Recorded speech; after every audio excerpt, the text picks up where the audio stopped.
আসসালামু আলাইকুম বন্ধুরা, আশা করি আপনারা সকলে ভালো আছেন। আমি সুলতানাস রান্নাঘর থেকে বলছি।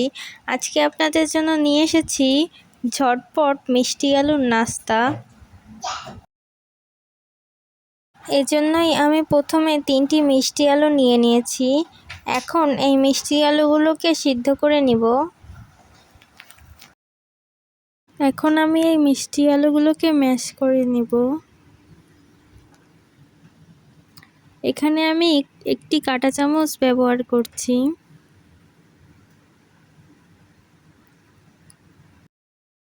তারপর এর মধ্যে 1 কাপ পরিমাণ আটা দিয়ে দিব। তারপর 3 টেবিল চামচ গুঁড়া দুধ দিয়ে দিব। এখন একটি ডিম দিয়ে দিব। তারপর পরিমাণ মতো চিনি দিয়ে দিব।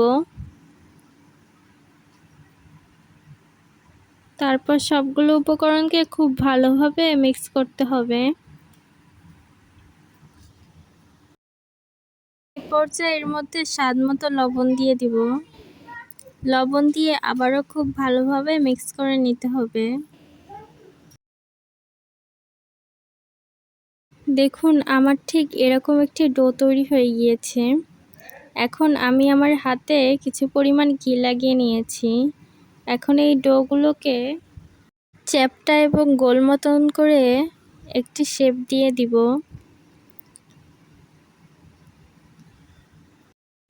ডো থেকে এক একটা নাস্তার জন্য আপনারা চামচের মাধ্যমে এভাবে ডোটা কেটে নেবেন। তারপর হাতের সাহায্যে ঠিক আমার মতো করে গোল এবং চ্যাপ্টা করে একটি নাস্তা তৈরি করে নেবেন। দেখুন, আমি সবগুলো নাস্তা তৈরি করে নিয়েছি। এখন আমি একটি প্যানে 3 চামচ ঘি দিয়ে দিব। তারপর এর মধ্যে একটি একটি করে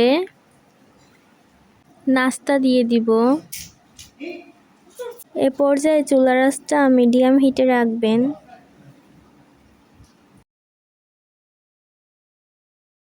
এক পাশ যখন ভালোভাবে ভাজা হয়ে যাবে, আমি আরেক পাশ উল্টিয়ে দিব। এভাবেই আমি সবগুলো নাস্তা লাল লাল করে ভেজে নিব।